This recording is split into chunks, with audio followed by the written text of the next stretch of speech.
Welcome back. You're watching World Talks, and I'm your host, Klaudia Czerwińska.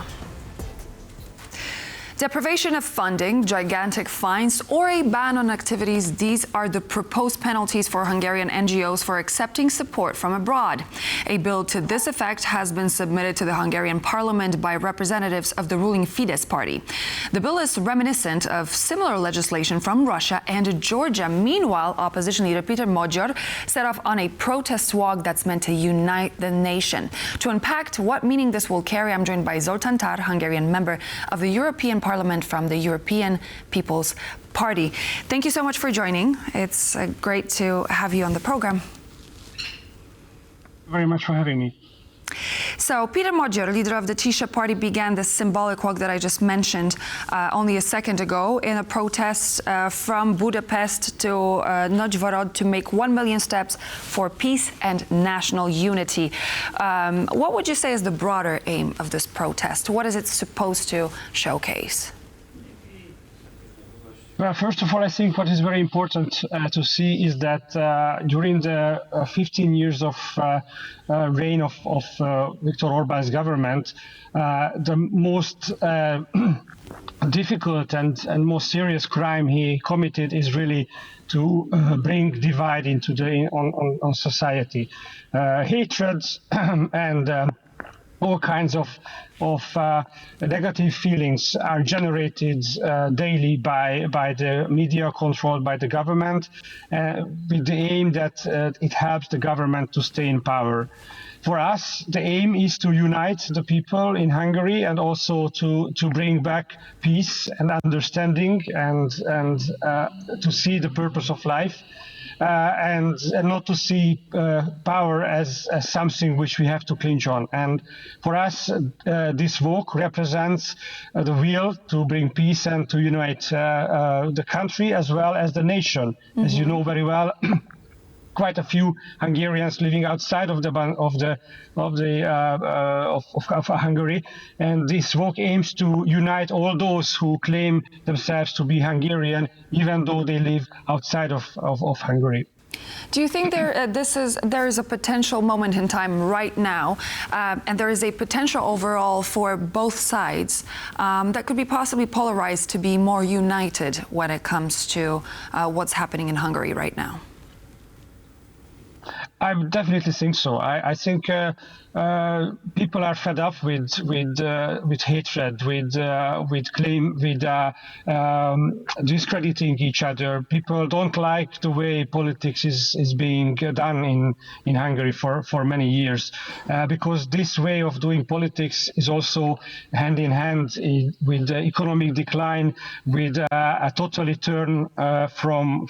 turn from our European heritage and our partnerships within the European Union and NATO, and I think people realizing now that this is just not the way we imagined Hungary to be after the changes in 89-90. So there is a huge expectation, and people are very much open for peace and for understanding, and maybe this word is a bit overused, but for love, and these legal restraints you already talked about shows clearly that the government, Orbán's government, is getting weaker and weaker. So they are trying to introduce tougher and tougher regulations in order to stay in power.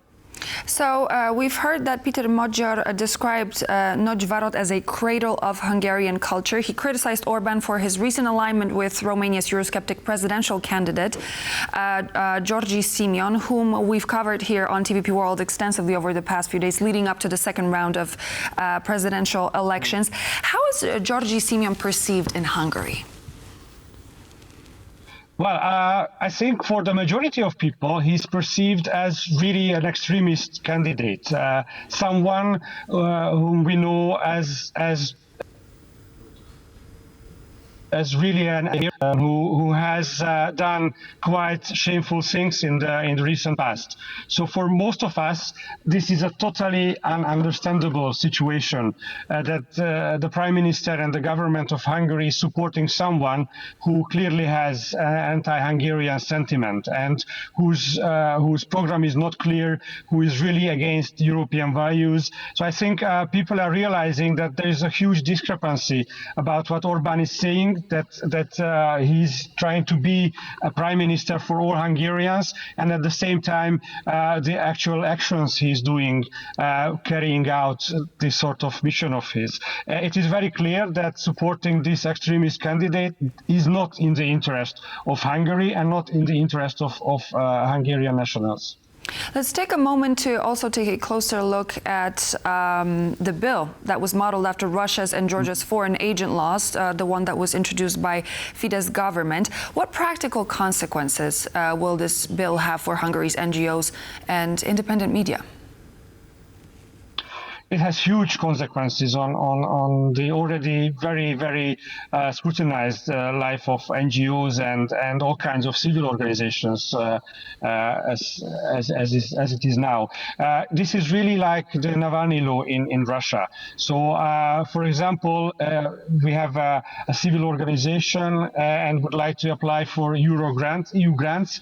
That is also considered now as a danger and could be considered as foreign influence on Hungary's national sovereignty, which is totally crazy. And also the regulation as it stands now is quite vague, meaning that it gives a huge room for the authorities to declare whether a civil organization or a person is acting against the sovereignty of the country. The aim is very clear. They want to further suppress civil society. They want to spread fear. They want people to think that if they start to do something, they will face state prosecution. The chilling effect in itself is so strong that it really can stop many people to act for democracy, for freedom, for free speech or the freedom of assembly. Some critics of the bill actually say that it goes even further than the Russian version. Would you agree to that? And what actual risk does it carry when it comes to Hungary's EU membership obligations? Because that's an important point to note as well. Yeah, I think in many aspects this goes much further than the Russian legislation, even though I don't know all the details of the Russian legislation. But the vagueness, for example, of our proposed legislation is quite scary, as well as the authority which is appointed to carry out these investigations is also a very strange authority, not really having a clear mandate actually. And it is not really clear how these investigations are being carried out. Also, if the government just suspects that there is some sort of act on behalf of civil society or a media outlet that is going against the sovereignty of the country in their belief, then they can initiate any kind of secret investigation, which really brings back the unfortunately not forgotten 1950s when we all were under Russian occupation, and we know how the government in those days have worked. What steps do you think that the opposition could potentially take, both domestically and in Brussels, in order to resist this legislation and protect the civil society and freedom of speech and expression? The most important thing, and that's what we are dedicated to do, is to bring change to Hungary. We have to prepare and get ready for the elections, and this government has to be ousted. And this can be done only by elections. So that's the only way possible to move forward. This government cannot be and won't be influenced by rational reasoning. The only way this era could end is if we win in an election which are scheduled to be held next year in 2026. That's what we firmly believe, and for that we need to unite the nation. We need to bring a positive message to the people that change is possible. irreversible, and that they need to fight for this change. And this fight can be only a non-violent fight, and we have to resist and we have to be resilient. I would also like to take a moment just before we go to talk about this announcement of the 17th package of sanctions by the EU on Russia. How do you assess the Hungarian government's stance towards it, and do you think that they're actually going to support it, or at least not stand in the way of it? Well, it's hard to tell. As you see, history tells us, recent history, that Orbán is really using these sanctions as a sort of bargaining chip when dealing with the EU and the EU organizations. So it's hard to tell what he thinks at the moment. But I'm happy to hear that the EU is thinking about alternative smart solutions to go against Orbán if he has some ideas on how to stop or how to make it difficult to lengthen these sanctions or impose new sanctions. We believe that Orbán is playing a really dirty game here. He clearly is doing things which are in the interest of Russia, which we cannot support and we cannot agree with. And we see that we hope that the European institutions and the members of the Council will realize this and will find appropriate ways of dealing with this. Thank you so much, Zoltán Tarr, Hungarian member of the European Parliament and a member of the European People's Party. Thank you for joining. Thank you so much for having me. Thank you. Bye. And so this would be all for now here on World Talks, but please do stay tuned. We're back in just a moment with more news for you to enjoy.